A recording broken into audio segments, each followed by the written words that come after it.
Hello there, modern man. I'm Dr. Truong. I've treated over 7,000 men with ED. In today's episode, I'm going to answer the question: can the high blood pressure medicine called amlodipine cause ED? I get these questions a lot, and I want to review what is high blood pressure and what medicine that you take for high blood pressure that contribute to ED.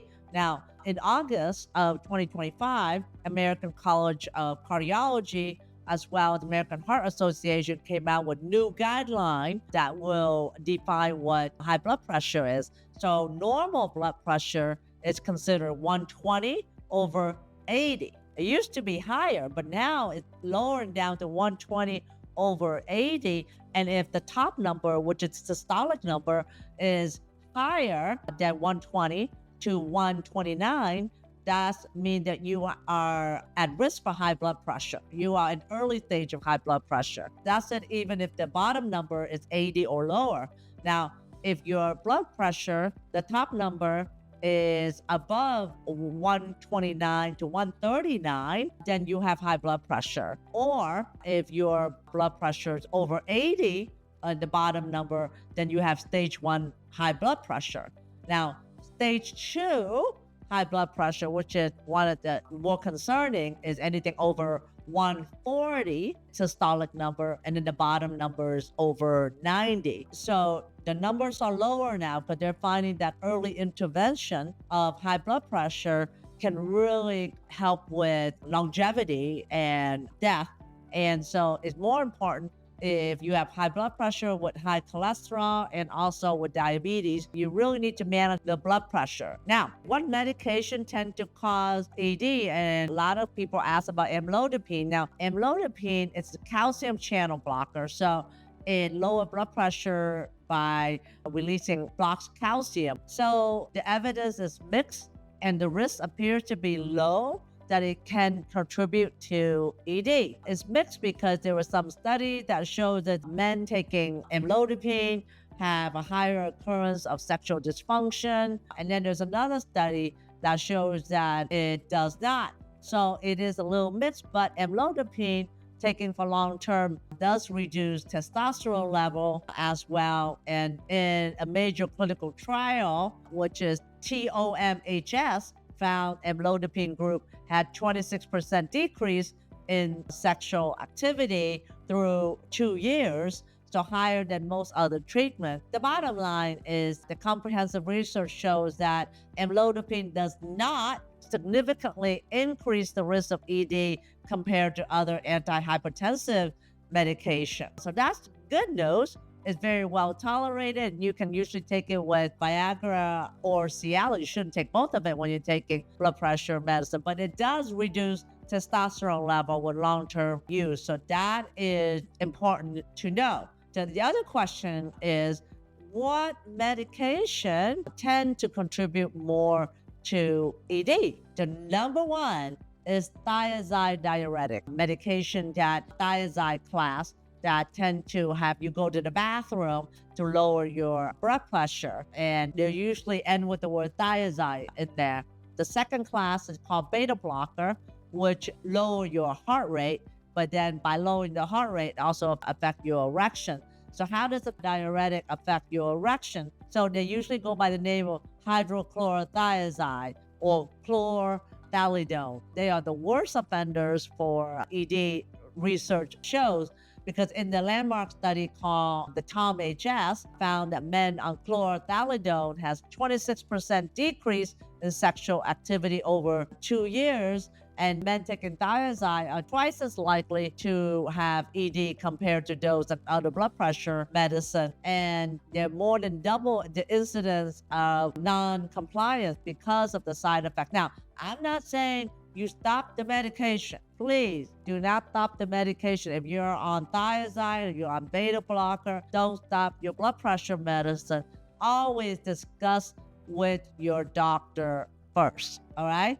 That is the most important thing, because if you stop your blood pressure medicine, you're going to start having a hypertensive episode. You're going to start having a heart attack. You're going to may even have a stroke. So do not do that without discussing with your doctor, all right?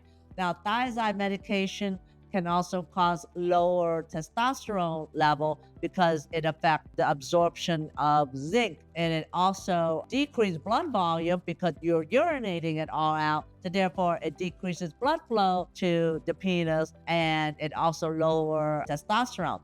Now, the second offender, the beta blockers, they're usually the one would end with all, LOL, like metoprolol, Atenolol, and propranolol are the one that cause a higher rate of ED. Atenolol cause a little bit lower. Now there's new medication called nebivolol, stands out as the exception. It does not increase ED risk. Now the beta blocker reduce blood flow by decreasing the heart rate and how the heart pump out the blood. But by doing that, the beta blocker actually interfere with the nerve signals needed for erection, and it can also reduce testosterone levels in some cases as well. And the class, like the calcium channel blockers, are less likely to cause ED. And another class of blood pressure medicines are called the ACE inhibitors, like lisinopril or enalapril, or angiotensin receptor blocker, or called ARB, like valsartan or losartan, have neutral effect on sexual function. So please talk with your doctor first before you do anything, and maybe your doctor can switch you over to something like ACE inhibitors or an ARB if you're on the thiazide diuretic and the beta blocker. Okay, my husband's on Atenolol at this point. So far, it hasn't affected his function yet. He also has heart issue. That's why he is on the heart medication. To summarize, so the highest blood pressure medicine that contribute to ED are the thiazide diuretic, and then followed by beta blockers. Less involved are the calcium channel blockers, the ACE inhibitors, and angiotensin receptor blockers. Please talk with your doctor about your blood pressure medicine if you feel that it's affecting your erection, and maybe consider a conversation with your doctor about switching to medication that affect erectile function the least. So having said that, just know the new guidelines about the new high blood pressure. If you're over 120 over 80, then you have high blood pressure. So the guidelines are now lower. So how do you really treat high blood pressure? Exercise. Yes.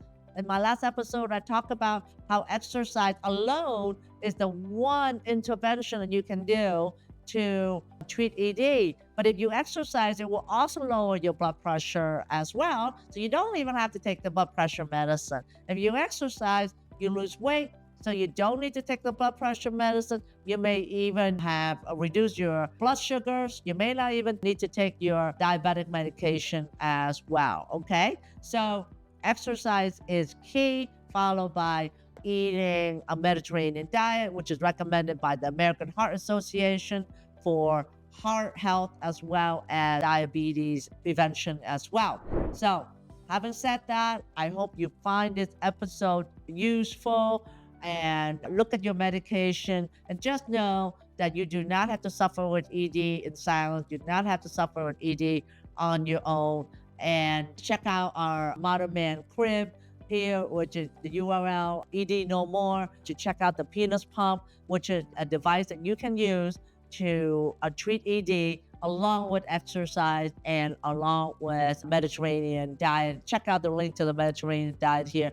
I want to provide you with all the information and the tools that you need to beat ED. Most people do not know what to do. So I am here as a resource, and my mission is to create a sexual revolution to make sexual health information accessible and to simplify a complex issue to something that you can do at home to start treating your ED at this point. ED is treatable and it is reversible. Just know that you can do that, all right? So having said that, check out the Modern Man Crib at ednomore.com, and just know you do not have to suffer in silence, Modern Man. So I'll see you in the next episode, and make sure you press that subscribe button and notification button to be alert when our next episode will come out. I'll see you in the next episode. Okay, Modern Man, you are not alone and you don't have to suffer anymore. ED can feel isolating, frustrating, and even defeating. The endless guessing, the quiet shame, the weight of not feeling like yourself. It's exhausting, but here's the truth. You are not broken. You are not alone. You don't have to figure this out alone anymore. The Get Wood Now Boost program is your step-by-step path to sexual confidence and restoration. No more suffering in silence. No more trial and error. Just real solution, real result, and the confidence you deserve. It's time to take back your power on your terms. Let's get this journey started together. Check out the course at getwoodnow.com. I'll see you there.